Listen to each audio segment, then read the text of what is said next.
Welcome, everybody, into another episode of Dahm. That's true. I'm your host with the most, Owen, Domination 7 Dahm.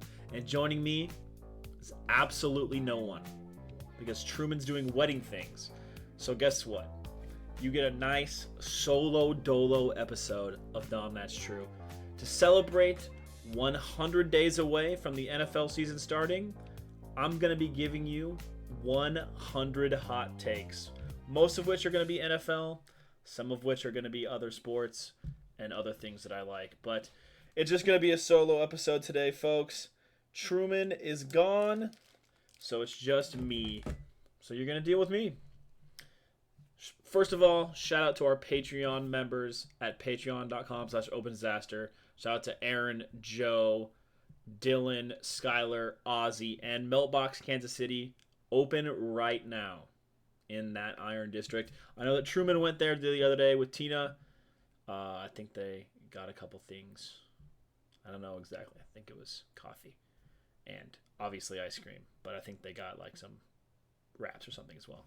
But yeah, okay, so we're going to get into it. We've got a lot on our plate. 100 takes once again. I threw these together all today. So Truman might have a better list because he'll have had more planning. But I kind of was thinking that Truman and I were going to be able to do an episode together today. But he was doing wedding things. So 100 hot takes brought to you by me. I remember to keep my water this time because talking on a soliloquy is a bit difficult. All right, we're going to get right into it. So, off-season hot take special. You know, we got to keep things rolling here in this off-season. All right, so basically how this is going to go is I'm going to at first go through every single, because we're an NFL-based podcast, you know, mainly on the Chiefs, I'm going to give 2 hot takes on every single NFL team. We're going to start in the NFC. I believe we're going NFC East, North, South, and then West. And then we're going to do the same thing, AFC East, North, South. And then finally with the AFC West, of course, with our final takes on the Chiefs. And I'm going to do 2 takes for every single team in the NFL. The first take for each team is going to be like a more reasonable take. And then the second take is going to tend to be a hotter take, one that I think I might get flamed for later. But I do not care about that because this is my hot take episode. But then after I'm done with all of the rest of the divisions, I'm going to do 20 takes on the Chiefs, and the remaining ones to get to 100 are just going to be whatever I felt like. Okay, starting off with Jalen Hurts regresses. I don't think this is that crazy of a take. I think that Jalen Hurts put up some kind of statistical anomaly numbers last season. I know that he's a very quality quarterback. I got him as my number 5 in the league right now. But I think that he's just going to regress just a little bit. Not fall off a cliff or anything, but I think he's just going to regress a little bit. And my hot take for the Eagles is that they're going to miss the playoffs. This is kind of a stretch, kind of crazy take. I'm not sure how much I actually believe this, but what if, man, would be insane. All right, for the Commanders. I think the Commanders win the NFC East this year. They've bulked up everywhere with the addition of DK Metcalf. And, DK Metcalf won the Steelers. Excuse me on that one. But the Commanders, just in general, I think are poised to challenge better in Jalen Daniels' second season, now that he's really gelling with the team. So I think the Commanders are going to be a force to be reckoned with in the division. And my second hotter take is that they're going to sweep the Cowboys this year. This hasn't happened, I think, for I don't know exactly how many years it's been since the the Commanders last swept the Cowboys, but it's been a really long time. But I think they do it this year. All right, so now moving on. The Cowboys, I think the Cowboys are not a very strong team, even though they're adding George Pickens. I think he's kind of a cancer. So I think that the Cowboys are going to once again miss the playoffs. They're in a really strong division, you know, with the Commanders and Eagles. There's not much room, you know, to pick up wins outside of that form. They do have a relatively weak schedule, comparatively speaking.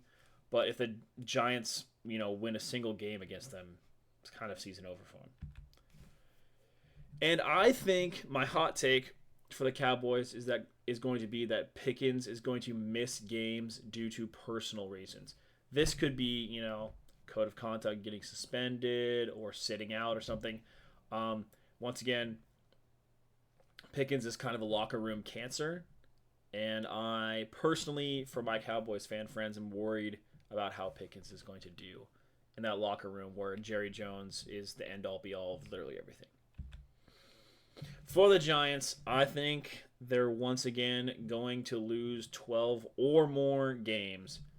They had a rough season last season, and I think it's going to continue. I don't see how Jackson Dart is going to do too much for him. But, Jackson Dart, right? Am I saying that right? Jackson Dart? Right. Yeah, Jackson. I don't think he's going to do too well for him. And I don't really see too many improvements coming from a team that was dumb enough to give up Saquon Barkley. So I think they're going to lose 12 or more games. And my heart take is that they even do worse than they did last year. So I'm going to confirm this. I didn't have this in my show notes. But I'm pretty sure that the Giants... Oh my gosh, not the New York Giants. Not the San Francisco Giants. Yeah, but I want to confirm that they lost 12 games last year. The Giants... Why are they making this so hard to see what they did last year? Like, why is ESPN so fucking horrible? ESPN has just really been going downhill for me recently. They have not been showing me what I want at all. Like, I don't want to look at their nothing schedule. They're not playing. Oh my gosh. Okay. Well, I'm just already floundering. That's amazing. New York Giants record. Wikipedia is going to have it more quickly. I had to scroll all the way to the bottom because they have 19-12 at the top. Yeah, they went 3-14 last year. I think they have a possibility of doing worse. They're horrible, and I think Jackson Dart is just one of the worst quarterbacks I've ever seen get drafted. He does everything bad, and I don't think the Giants have a good coaching staff. I think Daboll's fired as well. All right, moving on to the NFC North. I don't think the Lions are going to make the NFC Championship game. They're going to have a lot of fatigue from making it as far as they've been. And basically, that was one of the worst NFCs that I've seen in a long time, outside of the Eagles, obviously. But I think the Eagles were the best of basically a three-team race in the Lions, the Commanders, and the Eagles. But I think with, the Seahawks having a down year, as well as the 49ers, and a couple other NFC teams like the entirety of the NFC South, if any of those teams become good, the Lions' window is really just shrinking. So I don't think they're going to make the NFC Championship game. So I also don't think they're going to win the division. I am predicting that one of either the Packers or mainly my division challenger is the Packers. But I also think that the Vikings could make a push if J.J. McCarthy is good and doesn't get injured. So that is my hot take for that division. Okay. Whoops. So I'm also going to... Well, I just said that I think that that the Vikings were going to challenge, but that was misspeaking. I think... Mainly, like I said, I think the Packers are going to be the main challengers for it. But I think this is just a hot take, so I'm predicting the Vikings miss the playoffs. I think that if the Bears pick up a win against the Lions, it could severely hurt their chances. But I'm predicting the Vikings to barely miss the playoffs.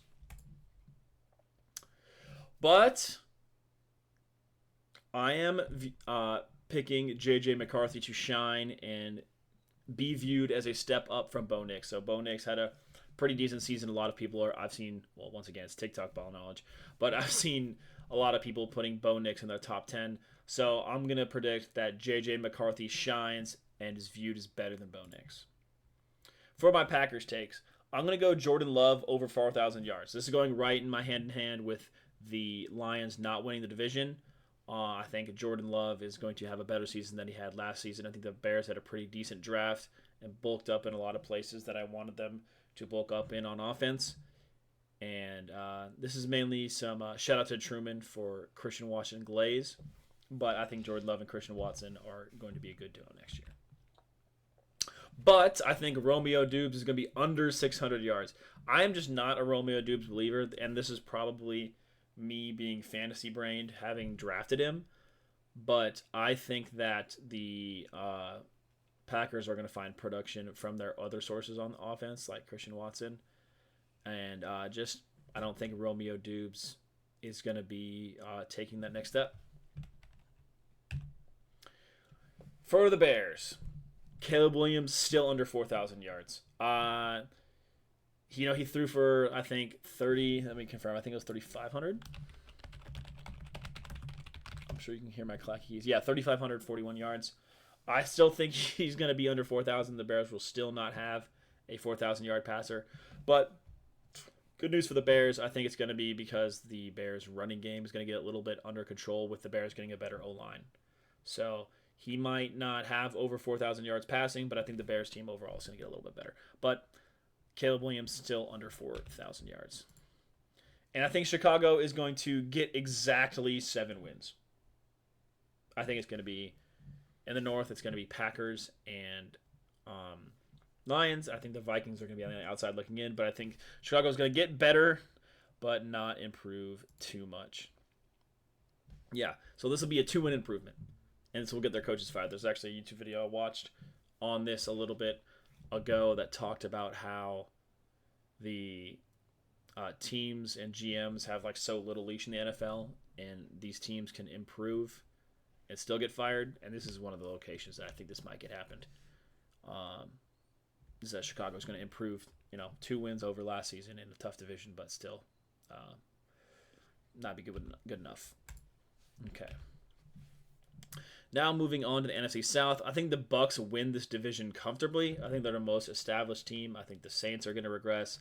I don't think that the Panthers are at that level yet, and I don't think the Falcons are either. So I'm going with the Buccaneers win their division comfortably. So this is a hot take that I have a lot of contention with Truman with. We argue back and forth on whether or not Mike Evans is a Hall of Famer all of the time. And personally, I kind of don't. I know he's got a lot of stats, but I don't think you could be a Hall of Famer and never have been viewed in the, top, 3 wide receivers, like just in a league at one point. I mean, if we think Frank Gore is a Hall of Famer, then I guess we have to view Mike Evans as a Hall of Famer. I personally don't have Frank Gore in my Hall of Fame spot. He just has stats from having played for 20 billion years for 18,000 teams. But yeah, so Mike Evans under 1,000 yards receiving for the first time. For the Falcons, I think Penix has a sophomore surge. I think he, showed flashes of what he can be last year as the starter. And I think that the Falcons are going to take a small step forward. Not good enough to win the division, but I think Penix is going to be a much, much improved player this next season. And I'm looking forward to drafting him in fantasy because I have him as in one of my keeper leagues. I plan on keeping him, and so hopefully he does well for me. I am going for Bijan over 1,400 yards again. I think Bijan Robinson is kind of that next Jamal Charles, that next LaShawn McCoy kind of, that next beast mode, kind of just slam dunk fantasy picks. And I think he's just an all-around very solid running back. And the Falcons have a good enough line that he can, once again dominate. And I think that with Penix, from my projections, literally just me thinking of this in the last couple hours, improving, I think that'll open up running lanes for Bijan, and he'll really be more effective, even more effective. But yeah, over 1,400 yards again. Okay, here's where my takes start to get really hot. Okay, I have Bryce Young over 3,500 yards throwing. Now this is, definitely a stretch, but I think it's achievable if the Panthers just don't have a league worst O-line. If Bryce Young is running for his life, then there's no way this happens. but I think it's possible. I think it's possible. So keep your eyes out for this one. I also had to try to give some takes that are quantifiable. If I was just saying takes on how I feel about teams, it would be hard to regrade these because I imagine we're going to be regrading all of these eventually, or Truman is going to be looking at these and grading these. But I am saying, yeah, I got to give some that are numerical. So my next take, Panthers narrowly missed the playoffs. This is my kind of, some terrible team has to get better. We're in a stretch of the NFL where we're getting some parity, but in years previous, we've had a lot more parity than we've been having. With the Chiefs dominating and the Eagles dominating, and really, so that two of the 8 divisions in the NFL. Oh well, three with the Bills. So basically, 3/8 of your NFL are basically just locked down recently. So there has to be some changes, and I think the Panthers are going to be a much improved team off of their 5-12 finish last year. I mean, last year in the NFL, I don't know if you guys don't know, was a statistical anomaly with a whole bunch of teams finishing with like 5 or less wins. You've got 1, 2, 3, 4, 5, 6, 7, 8, 9, 10. 10 out of the 32 teams, almost a third, with 5 or less wins last year, which is pretty crazy. But so I think some of that parity has to come due. So I think the Panthers are going to improve and narrowly miss the playoffs. Now moving on to the Saints. I think it's slough for New Orleans. I think it's gonna be horrible. I think this is one of the most perplexing picks of all time. I understand that people do not. That I guess NFL GMs didn't really believe in Shader, which is a bit ridiculous. I thought it was funny on draft day that he kept sliding, but it was only so funny, to a point. Like it was funny to watching him slide into the second round, but once he's gotten sliding into the 5th is ridiculous. Even I think he, should have been a value pick before that. But I do think Slough is going to be horrible for the Saints. I don't think he's going to be any good. I think the Saints just might be further taking. And for that reason, I have the Saints at under 5 wins. Quarterback is by far the most important position in the NFL. And this kind of goes in hand with my Buccaneers continuing to win in the NFC South. The Falcons, getting better under Penix, and the Panthers getting better. Somebody has to keep losing. And I think the Saints didn't improve. Their best player, Cam Jordan, aging. Like, honestly, I don't even know if Cam Jordan's still in the league. He might have retired. He's that old. But I think the Saints somehow lose an extra game and do worse in their season total last year, 5-12. All right, moving on to the NFC West. I think the Rams win the division again. I know that Matthew Stafford's aging. It's probably his last year. But, not every take can be blazing hot, guys. It's 100 hot takes, but not all of them can be the hottest take of all time. But I do think the Rams lose the first round of the playoffs. So I'm putting a caveat in there saying that whenever that is for them. So I think they're going to make the playoffs, but, their automatic seed might, their automatic seed is going to keep them out of the wild card. But if they make the playoffs and don't win the division, I still think they lose the first round. I think no matter who they play, I don't think this Rams team is good enough for them. I think this is a team that got carried by Aaron Donald for a whole bunch of time. And, I just don't really believe too much in this team. I think they're better than the rest of the NFC West teams, especially after the Niners overpay, but I'll probably talk about that later. So I think the Seahawks are going to miss the playoffs. They paid Sam Darnold a bunch of money. I think seeing towards the end of last season with Minnesota was just showing that I'm not sure that Sam Darnold is that capable. And I know that my Vikings fan friends did not really like Sam Darnold. I think they think he's good, but I think they're happy to keep moving on to J.J. McCarthy. I don't think he's the guy. I think Seahawks made a crazy overpay on Sam Darnold. So I think because of that, once again, quarterback being the most important position in sports, I think that the Seahawks are going to miss the playoffs. Okay, but because of that, this is kind of a tandem. I think that Kenneth Walker is just going to be basically handed the ball over and over and over and over and over again. And I think just off of usage alone, he's going to get over 1,300 yards rushing. I mean, once again, these are going to be the hotter takes. Excuse me, got to talk for a straight hour. It's going to be taxing on my voice, and I got to be able to drink a little bit of water in here. But yeah, so I'm going Kenneth Walker over 1,300 yards. Once again, got to have some of these be quantifiable. All right. Moving on to the Cardinals. Over 7 wins, damn it. This cashed last year. It's going to cash again. I think that the Cardinals are going to be the beneficiaries of the Seahawks, doing worse in the division. Might pick up an extra win. And if Kyler Murray stays healthy, this team could be a playoff team. We've seen this before. But it's all basically on Kyler Murray's health and whether or not Marvin Harrison Jr. Can take a step forward and continue being a wide receiver that many people think he can be.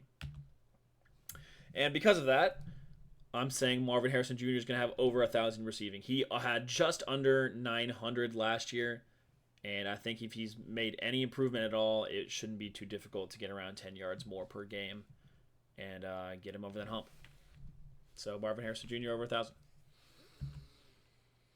All right, so the last year, the Bills were the first team to punch their ticket into the playoffs, and I think they do it again.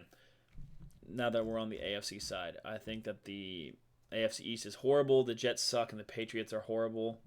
I don't think Miami's in a position to really challenge. Last year they won by 5 games, and I think they do it somewhat similarly. I think Miami, maybe wins 9 or 10. But I still think the Bills can win the AFC East by 4 or more games. But I do think the Bills missed the AFC Championship game. So the Bills, benefiting from a terrible division, will probably sweep their division. But I don't think that Sean McDermott and Josh Allen are the answer in Buffalo, unfortunately. I think Josh Allen's very good, but I don't think that their coach is good enough situationally. And Buffalo seems to have kind of this cloud over their whole team. Their team kind of cursed.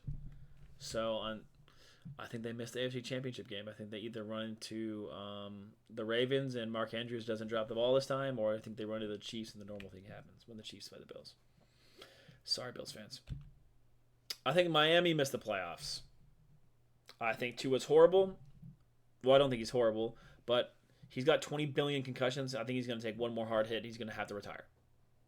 I'm not predicting an injury, but Miami they didn't show me enough last year, especially with Tyreek putting up really good numbers. But if Tyreek's your only option, I don't think you can make the playoffs. So I'm predicting them to miss.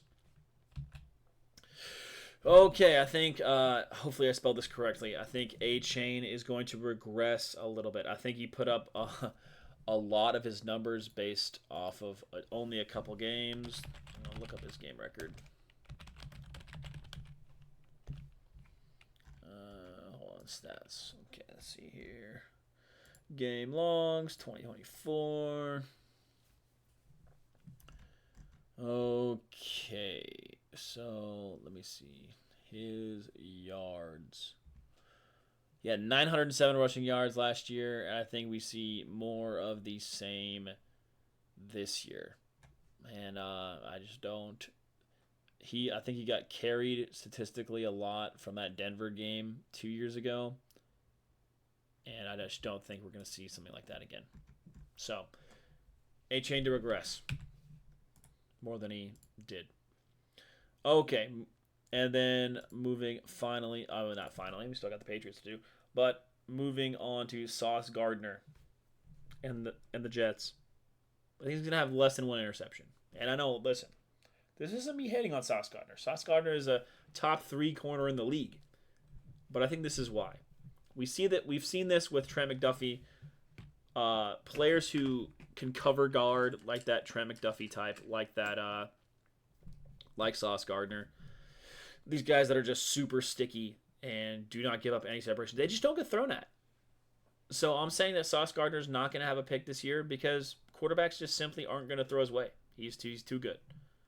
And then I think that when he does get that tiny bit of separation on him by a wide receiver, I think he makes up for it and gets a deflection. But I just don't think quarterbacks are going to risk anything in his general direction. So Sauce Gardner, less than one pick.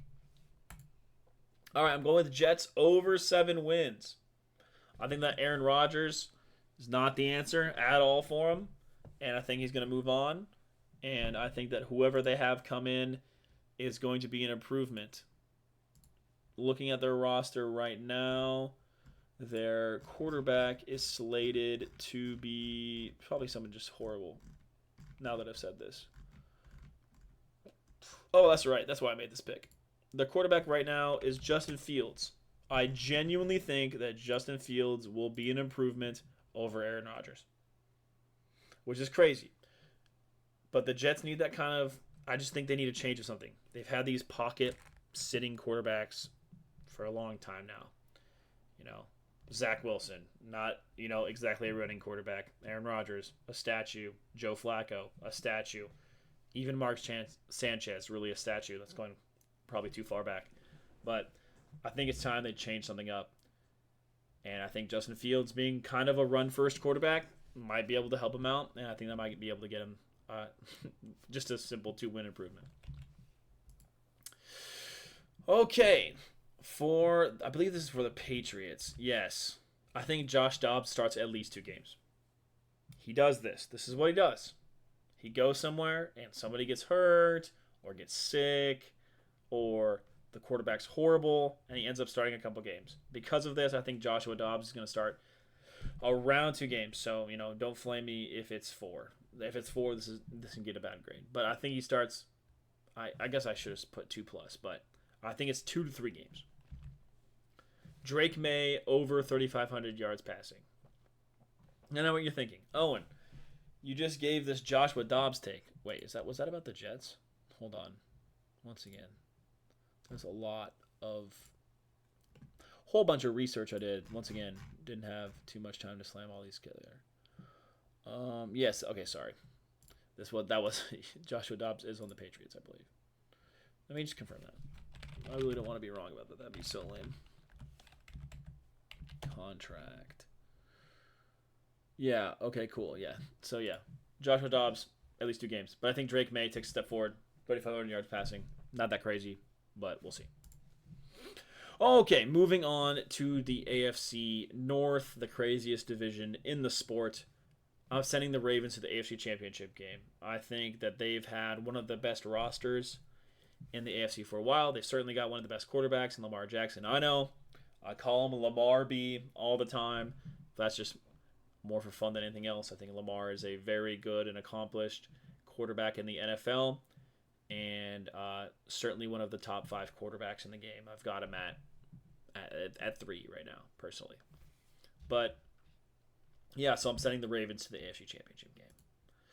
I think, and for my hotter take for the Ravens, I think DeAndre Hopkins is going to have under 400 yards receiving. I don't even know how much receiving yards he had last year. Let me look that up. But I think he's washed. I think his career is over, essentially. Let me look this up last year. Let me look. I'm sure he had under.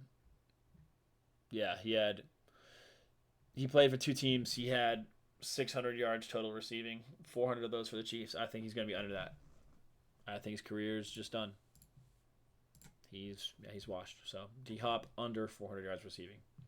I think this is going to be like kind of the Odell Beckham situation for DeAndre Hopkins, or the even worse Julio Jones for the Titans.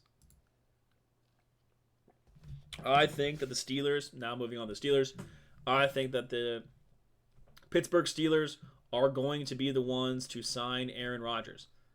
I know this is not what they want at all, but the Steelers love this kind of dysfunctional thing where they, I think they do the same kind of thing that the Kansas City Chiefs do, is where they sign a dysfunctional player and try to make him functional because they see the upside. But I'm not sure there is too much upside for Aaron Rodgers. But I do think they win the Rodgers sweepstakes after he comes out of his dark retreat with ayahuasca poisoning or whatever the hell he's doing this time. but I think the Steelers sign Aaron Rodgers. I also think that because of this, they're going to miss the playoffs. Once again, Owen, you're crazy. Why do you keep predicting this? Because I can. It's fun, really. I know it drives a lot of people insane, and it makes for good. Podcasting. Gets the people going. But I do believe it this year. They went freaking 10-7. Somehow made the playoffs. They're gonna miss. Also, this lets me off the hook, so they can still go over 500. But we'll see about that when we actually predict the seasons. But for now, Steelers miss the playoffs. For the Bengals takes, I'm gonna go with the Bengals defense doesn't improve. This is mainly based on the fact that the Bengals are still having contract disputes with Trey Hendrickson. Let me make sure I didn't miss this because obviously I'm not plugged into Trey Hendrickson news. Trey Hendrickson news. So right now what I'm seeing is they still haven't paid him, and that he's having trade rumors, and he still hasn't showed up to OTAs or Shamar Stewart apparently. But if the Bengals don't figure this thing out with Trey Hendrickson, they're screwed. I also think they overpaid Mike Gesicki. I'm not sure they should have paid T. Higgins either. I know the optics of it, and maybe it's because Logan was saying when he filled in for me a couple weeks ago that it was kind of a package deal with the agent. Find out more about that on twitch.tv/handlersread, by the way. But I think that because of these contract issues, I think that this will affect Trey Hendrickson's ability to re-sign with the team. I think they'll probably eventually get a deal done, but I think it's going to be a big overpay, and I think this might, seed some resentment in the Bengals locker room, and I don't think the defense will improve. For my hotter take on the Bengals, I think the Bengals are going to miss the playoffs again.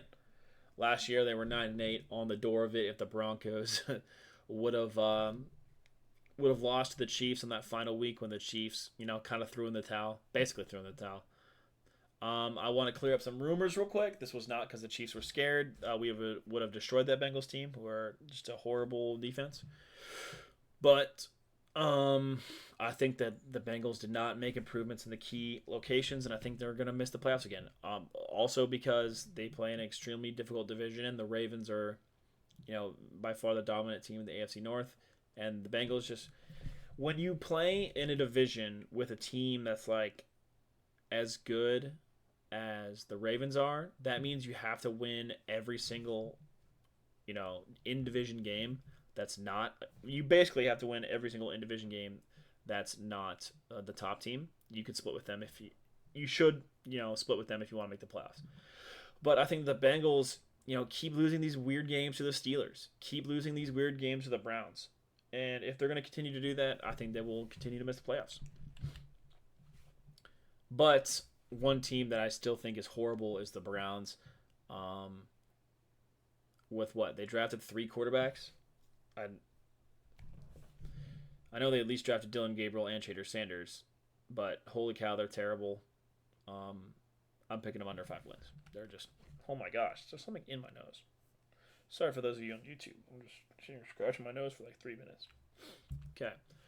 But I do think that Shader is going to end up starting 2+ games from my hotter take. And you're like, Owen, what the hell? You just said that Shader isn't that good 20 minutes ago. And maybe I did. But I do think that the reason he ended up getting drafted by the Browns is because I believe the Browns owner strong-armed his way into the GM's ear and said, you're fired if you don't draft Shader if he's still there. And they ended up picking him. And that's the only explanation I can think of to why an NFL team would draft someone in front of Shader and then draft Shader. I think it's completely owners okay, this is ridiculous. You have to draft him. And so that's what I'm predicting what happened. And because of that, in the horrific state of the Cleveland Browns, and they're just terrible, I think that Shader is going to end up starting 2 or more games. Moving on to the AFC South, I think the AFC South is the second worst division of football, right behind the NFC South. don't know what it is about the South and having great college teams but horrible NFL teams. That might actually contribute to it, considering that people probably care about their college team more than their NFL team. Huh. Something to look into. But I think that the Texans are going to end up winning this division comfortably. I don't think the Titans are going to be good. I don't think the Jacksonville Jaguars are going to be good. And the Colts are just a mess. So I think they'll win the division comfortably. But I also think that the Texans don't win a playoff game. I think they're going to run into a team like, I don't know, let's say the Chargers. Well, hopefully I did pick the Chargers. No, I don't think the Chargers.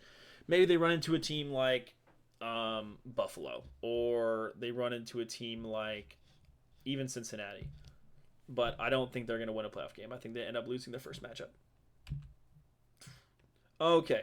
For my piss easy take, I think the Colts makes the playoffs. I don't know too much about this Colts team, so I needed to kind of slam dunk here for my first take. And, you saw how hot my last couple takes were, especially in this division. I needed a slam dunk. Well, not in this division, but in the AFC North. So I needed a slam dunk here. This is a slam dunk. Colts going to miss playoffs, obviously. I do think that AR gets benched again. I do not think he completes a full season.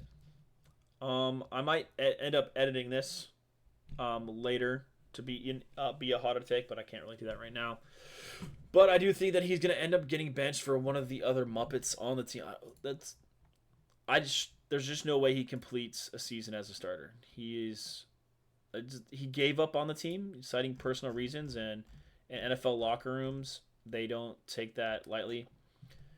Yeah, so either Jason Beat, well, not Jason Beat. I don't think Jason Beat will start a game, but Daniel Jones will for sure start games. Daniel Jones will that's what this prediction can end up as. I didn't type it out well enough. Daniel Jones will be your starter for the Indianapolis Colts at the end of the year.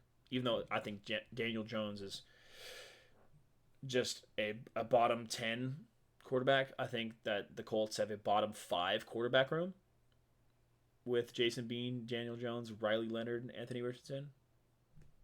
But yeah, so editing this too, I think Daniel Jones will end the season as the starter.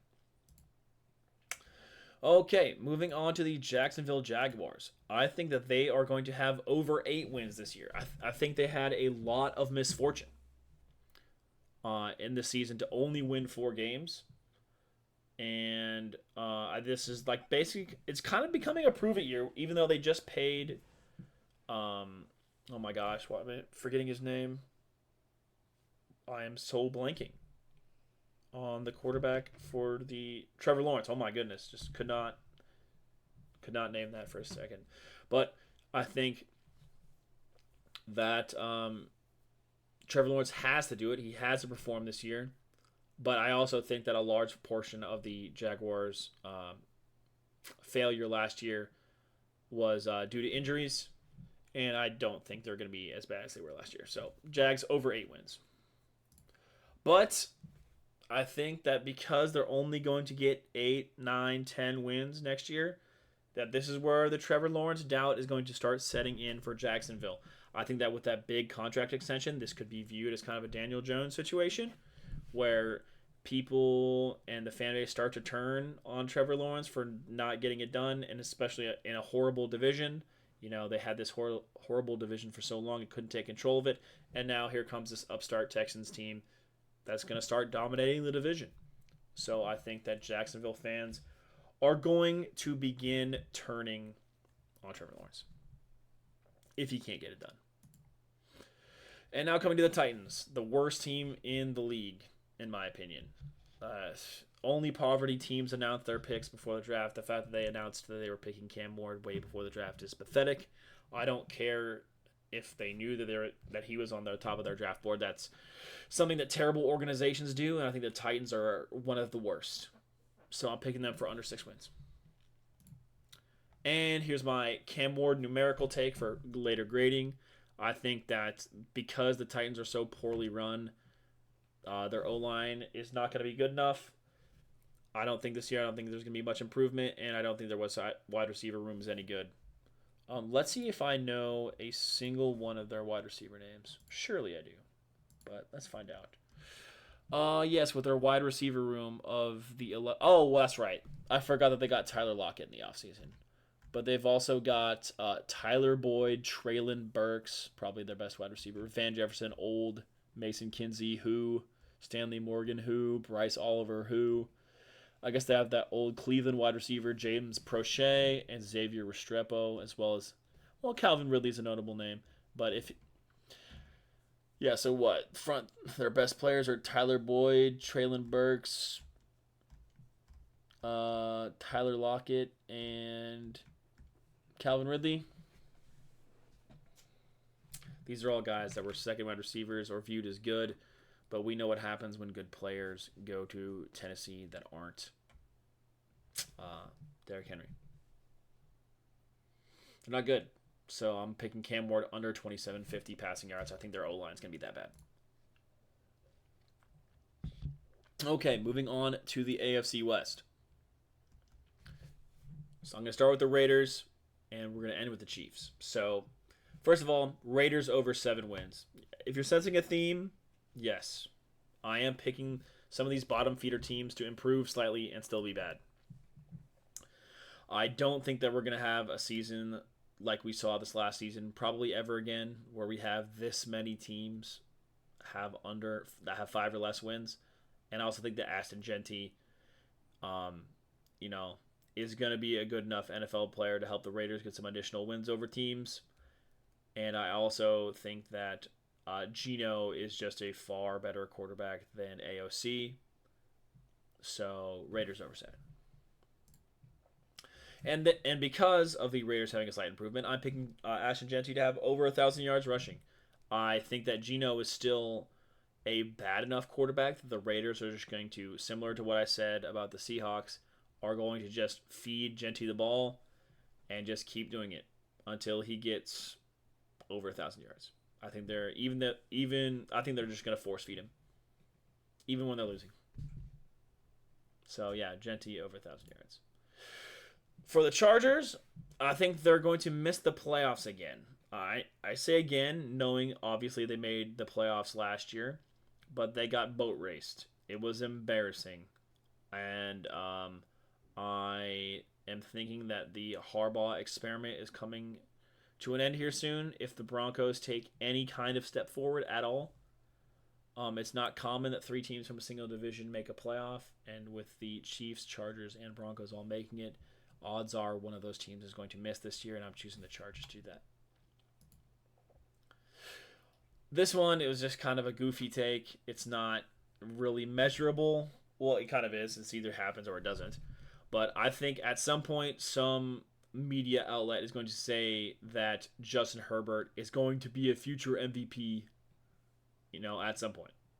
Whether that's someone say, oh, Justin Herbert's going to be the MVP this year, or, oh, future MVP Justin Herbert, is taking a step forward, and I think he can be an MVP at some point. Something like that. This is really just a dig at the media doing goofy if statements for Justin Herbert, but, why not? Moving on to the Broncos. I am picking Bo Nix under his previous year's passing total of 3,775. I think he overachieved. I think the Broncos in general overachieved last year. And we've seen this kind of sophomore slump with quarterbacks where teams watch tape and have more tape and are able to figure them out just a little bit. So, yeah, Bo Nix under his previous passing total of 3,775. That is the wrong arrow key.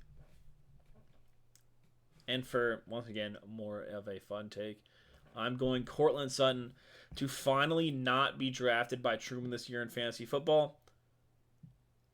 This is just a hot take. Truman drafts this guy nearly every damn year on basically every team. And he was somewhat vindicated this year and was able to put him in a flex spot on a lot of his teams. But, maybe he doesn't fall for it this year and draft somebody better. We'll see. Okay, time for the 20 Chiefs takes that I have planned for you guys. Number 1, Patty Mahomes over 4,000 yards passing. Nice and simple. I think that his wide receiver room is the best it's been in 3 years, with Worthy and Rice coming back into the fold. So, and with a guy like Jalen Royals that I view as has some serious upside. So, Patrick Mahomes over 4,000 yards passing. Rashee Rice over 1,000 yards receiving. I think even with his suspension, that I think is going to be 4 games lowered to 2, or maybe even 6 games lowered to 4. I still think Rashee Rice is that kind of yak god that can just eat up yards. And we saw this the Rashee Rice connection, going well into the start of last year before the injury. So I think Rashee Rice is a very serious chance to go over 1,000 yards receiving this year. I also think that Worthy can have over 1,000 yards receiving last year. I'm gonna look up his total from last year. He had 638 yards.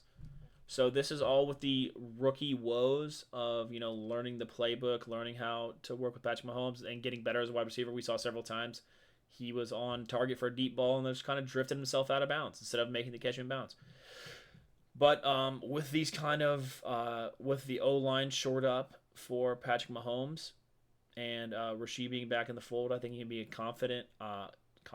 competent number 2 and also have over 1,000 yards receiving.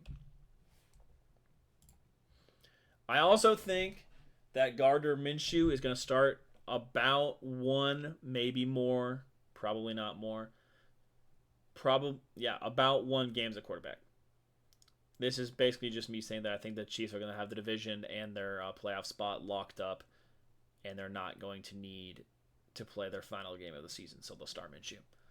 But hopefully only see him for 1 game, because if we see him for more, that means Patrick Mahomes probably got injured, which is not good, obviously. I'm also predicting Jalen Royals to go over 600 yards receiving. I think I really liked the tape that I saw, and this might just be me getting interested in another wide receiver, or another offensive player being added. But hopefully this isn't another Cornell Powell situation where it's I just get really excited in training camp, always having great numbers. But I think Jalen Royals, with the stuff that I saw on his tape, could easily go over 600 yards this year. I also think that Josh Simmons takes the spot over Moore at some point at tackle. I think that Simmons was a very solid draft at his position. I talked with Truman about this, and we mentioned that a bunch on our last couple episodes. But we really think this guy's a solid pick. We think he's the kind of Trey Smith player where he had an injury at some point, and teams are scared of drafting him. I know that he was injured last year, but he was, top tackle at Ohio State. Top 5 program. The players are going to be good. So I think he's one of those players that can be a starter for a long time and who had an injury before college, and teams were scared to take him. So I think he's going to take the starting spot at some point this year.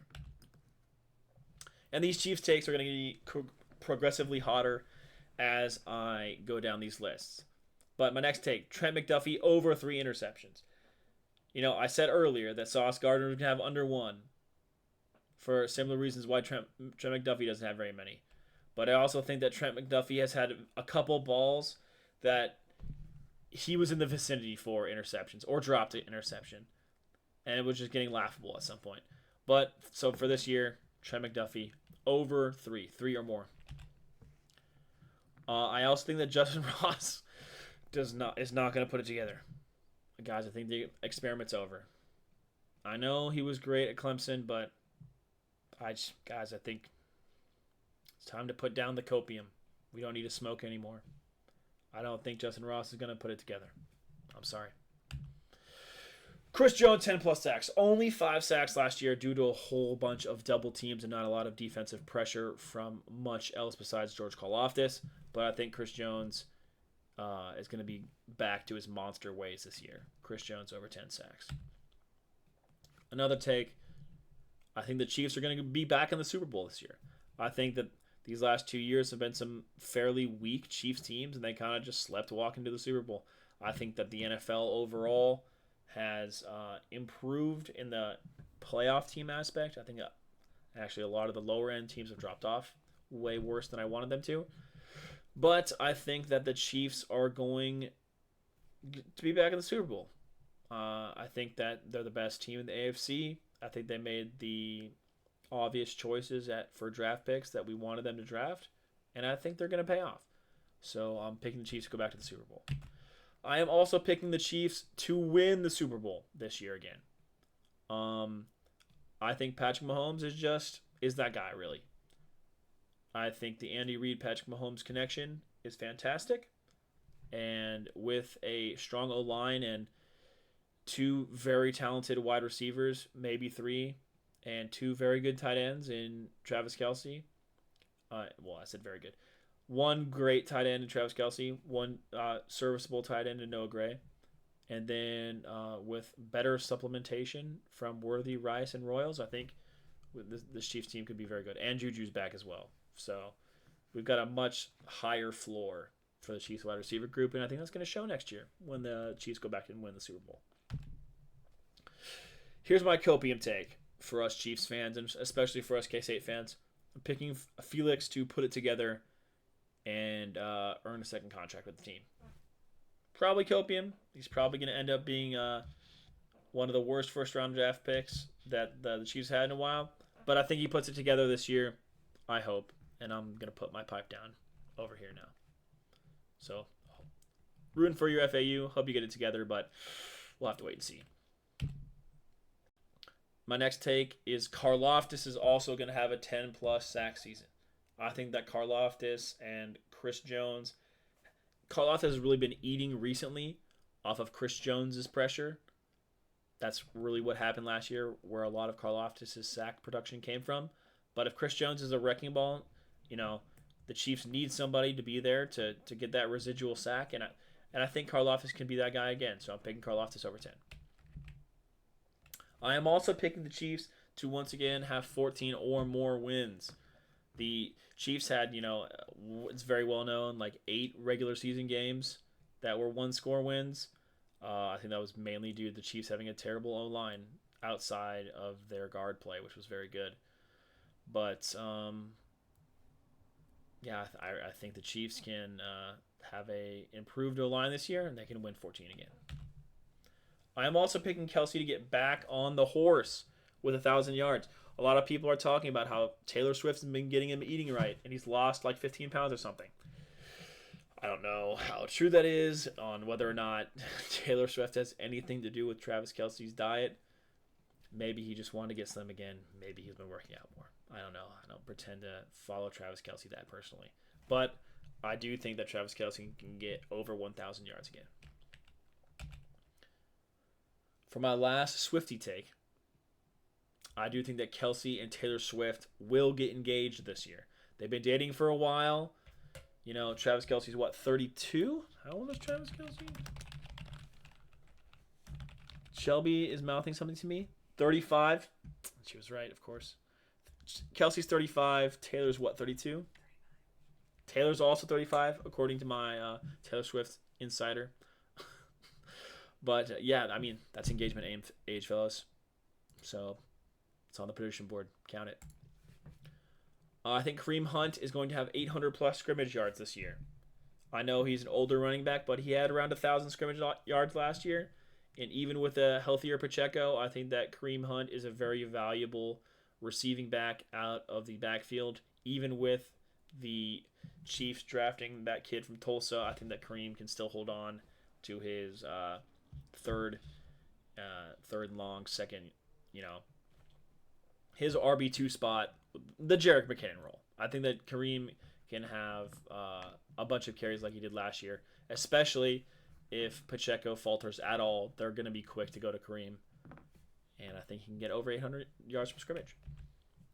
I also think that Noah Gray can get over 500 yards receiving. This is more of an easier slam dunk take, but I do think in a system where I'm predicting Travis Kelsey to have over 1,000 yards again, that it would make sense that Noah Gray's production would probably fall off a little bit. But I do think that Noah Gray is good enough and the heir apparent for the tight end one's position for the Chiefs, and he'll have over 500 yards. I also think Minshew's going to have over 2 throwing touchdowns. Basically, I just think he's going to start once and not be Carson Wentz and be absolutely horrible. I think he'll be able to throw a couple touchdowns. We'll see. I also think we see at least 1 3-quarterback package in the regular season. Now, this is a pretty hot one. So the Chiefs quarterback room, obviously right now, is Patrick Mahomes, Gardner Minshew, and they have Bailey Zappi listed as their 3rd quarterback, and Chris Oladokun, who actually did play a snap last year, on the team as well. I think that Oladokin probably goes to the practice squad. I think Bailey Zappi is a little bit more established. But I think that, the Chiefs did run a couple of these packages with Carson Wentz in the game, and I think with three somewhat adequate quarterbacks. Oh my gosh, is Carson Wentz still on the team? I don't think he's on the team, is he? What are you saying, NFL? Carson Wentz, current team. I don't think he was on the team anymore.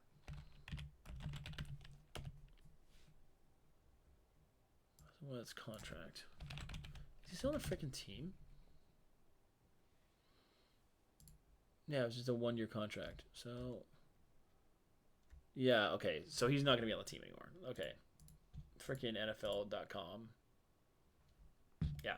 But yeah, so I think we see at least one Bailey Zappi, Gardner Minshew, Patrick Mahomes package in the regular season, because I think Andy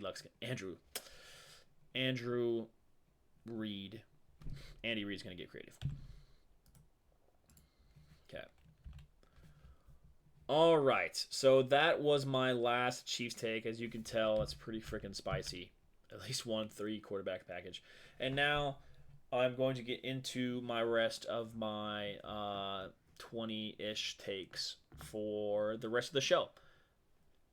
So I think the Royals are going to make the playoffs again this year. I think that Jack Caglione is going to get called up eventually and be part of the solution for the Royals hitting woes. I wonder did the Royals win today? Pretty sure they played. No, of course they didn't. They lost 7-2. Because that is the problem with this team right now. We are not hitting enough. So, obviously, this will be the, second series? Yeah, this will be the second series in a row where we pick up where we don't win the series. So, but I am predicting us to win the opener. But, whatever, it doesn't matter. I think the Royals are going to make the playoffs. I think even though our division is very, very good, I think the Royals are good enough to get a wildcard spot. Here's a really hot take for you. Bobby Witt Jr. MVP. This guy's hitting the cover off the ball. And is, defensively amazing. He's got 10 WAR. Bobby Witt Jr. MVP. Enough said. I think that Tottenham are going to finish in the top 5. I know what you're thinking, Owen, but they finished 17th last year. Yeah, but when our starting back 4 of Romero, Van de Ven, Porro, and Udogie all started together, we were 16-3-4. That's a much better record than their 22 losses in the Premier League this year. But so if we can just, get a little bit of injury luck, and we saw that in Ange's first year when they finished 5th to get into the Europa League, I think that Tottenham can make some signings in the summer and finish in the top 5. I also am predicting Tottenham to win another trophy. I think that when you break a curse like Ange did, winning teams tend to learn how to win tournaments and can win again. I know that we've been knocked out of plenty of semis in the FA Cup and Carabao Cup recently, but I don't see why Tottenham can't make at least one cup run next year. Probably not the Champions League, unless there's some very serious additions to the team. And I don't think they can win the Premier League right now. I think that Liverpool, City, and Arsenal are still too good right now for Tottenham to beat all 3 of those teams. But there's no reason why we can't do an FA Cup or a Carabao, especially with Newcastle and Crystal Palace, respectively, being the holders of those trophies. So, predicting Tottenham to win one of those. For my last Premier League take, I'm predicting Arsenal to hilariously go trophyless again. Because losing begets losing. Trust me, I know. But this is more of just banter. I mean, just what if? That'd be so freaking funny. So, Arsenal trophyless again. I am picking the Islanders to win the division. If you didn't know, the Islanders won the lottery and are going to be picking first in the NHL draft, which is insane. They had a 3.8 or something % chance. And they're going to be able to reload a team that's, going to be getting important players back healthy, is going to add a player who's basically ready for the NHL, which is what you get with the first overall pick. You get kids like Connor Bedard with the first overall pick in the NHL draft. So I'm excited to see who the Islanders go with. And, so I'm picking the Islanders to win the division, win the Metro. And I'm also predicting Matthew Barzal to win the Art Ross Trophy, which, if you didn't know, is a trophy for the player that gets the most points. If you don't know what a point is in the NHL, It's either a goal or an assist. And when your offense improves on your whole team, your best player who gets the most assists tends to have the most points. Matthew Barzal. And now that Matthew Barzal started shooting in places where we think he should, I think he can get the Art Ross Trophy. My next take, I think that Counter-Strike is way better than Valorant. I don't like seeing a Pokemon ball fly through a wall, being pushed, my character being pushed around by an earthquake, and then a giant space laser coming in because someone pressed a button. Counter-Strike better. I mean, more skill expression. The aim is more precise, rewarding a more experienced player, and the utility isn't as bullshit. So, Counter-Strike better. I also think that old school RuneScape is going to hit a new player peak. Old school RuneScape has been surprisingly increasing its player count. As I personally, I think it's because as more and more players leave RS3, that OSRS, old school RuneScape, keeps adding new players. And I think if the new skill sailing comes out, that OSRS is going to be explode and hit a new player peak. I also am predicting myself to get an Inferno KC this year. I'm actually putting it down. So I now have 6 months to get into the Inferno and try to get a KC. This one will probably fail. I probably won't get this. But putting it out there on a podcast, it gives my friends an opportunity to banter me and motivate me to get a KC. So hopefully I get in the Inferno this year. I'm also predicting Truman to escape silver in Valorant as my last couple takes. This is mainly me flaming Truman, and I hope he listens to this and gets a good laugh out of me flaming him for being silver in Valorant.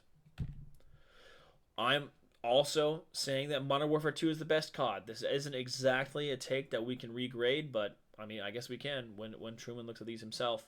But Modern Warfare 2, I don't think there was anything like it. The voice quality was horrible but amazing. All of the base maps are great.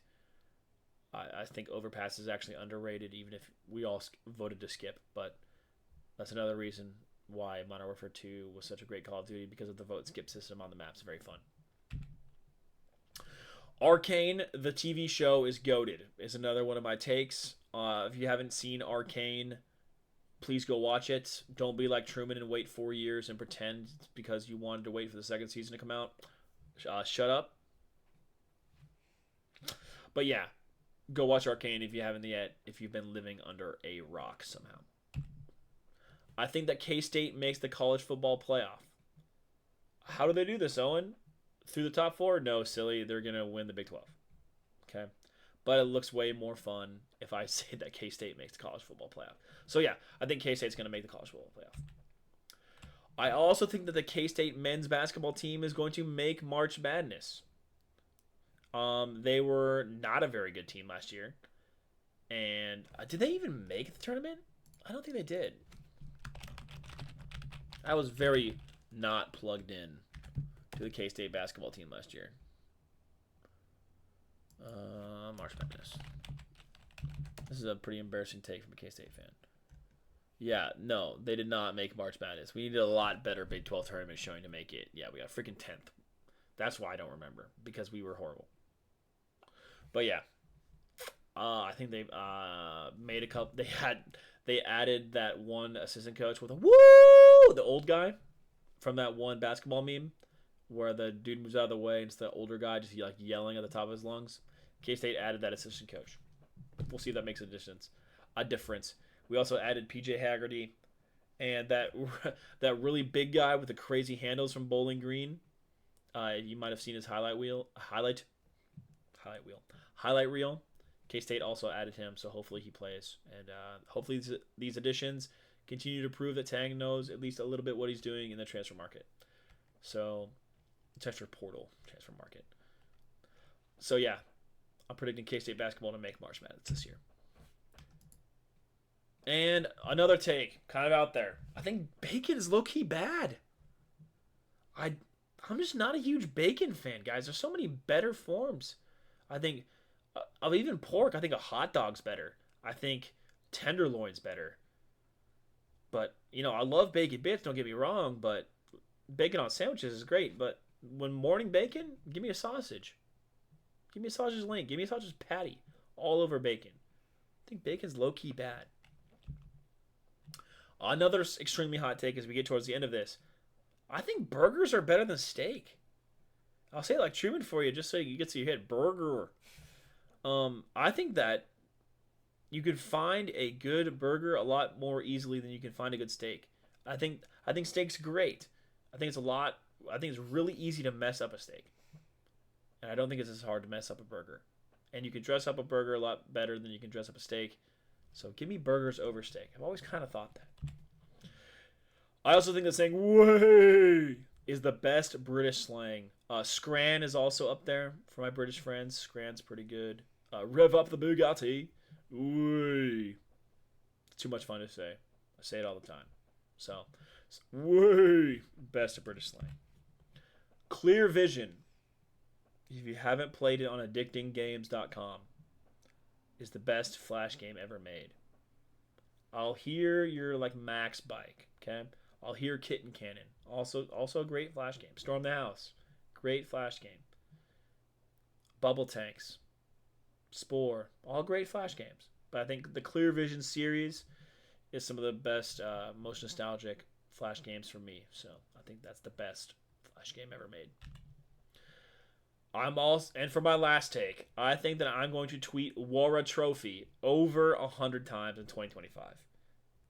Why might you ask? If you didn't know, my team Tottenham, freaking grabbing the mirrored version from my OBS, but we won the Europa League this year. Okay? So this is our first trophy in 17 years. Been waiting a long time to say Wara Trophy. You might ask, Owen, why would you say Wara Trophy like that? It's kind of short for what a trophy. You're making fun of somebody who didn't win a trophy when they say, oh, we did this, but it's not a trophy. So, for example, fans being happy about finishing in the top 4 and going to the Champions League. Totally reasonable thing to be happy about. But if you didn't lift any silverware for it, you get hit with the Wara Trophy. And so, especially with Arsenal, Tottenham's rival, going... they're not that trophy list, to be honest. They have a lot of trophies in their cabinet. But they haven't won one for 2 years. And so we're constantly sparring online. And with Tottenham winning a trophy this last season and ending on a trophy drought, I'm going to be hitting a lot of Arsenal fans with Wara Trophy over and over and over again. So I'm going over 100 tweets by me saying Wara Trophy this year. And that is actually going to bring us to the end of the 100 Hot Take Special. I actually made pretty dang good time. I thought it was going to be a lot worse. But thank you, everybody, for tuning in. If you're watching on either Spotify or YouTube, make sure you subscribe. Make sure you hit that like button. It really helps us with the algorithm. Comment what your hottest take is for this Chiefs season. Or comment which one of my takes you think was the worst in the comment section below. But yeah, thank you guys all for watching. Once again, shout out our patrons at patreon.com/opendisaster. Shout out Aaron, Joe, Dylan, Skylar, Ozzy, and Mailbox Kansas City. Open right now in the Iron District. Go get yourself a cone, a shake, or a cup of ice cream. Thank you guys. It was a pleasure to do this solo yap sesh. Thank you if you survived the whole thing. I greatly appreciate it, and I'm gonna get you out of here. Just remember, Champions of Europe. You'll never sing that. Ooh, Tottenham Champions of Europe. I mean, it's just so lovely. Wednesday was fantastic. You know, when you guys were listening to the podcast episode on Wednesday, you know, I was probably out watching Tottenham beat Manchester United 1-0. I mean, I don't care. I don't care if the game was ugly. It's 1-0, man. All my teams have been winning lately. Islanders, it's your turn. Thanks for watching, guys. We'll see you next time.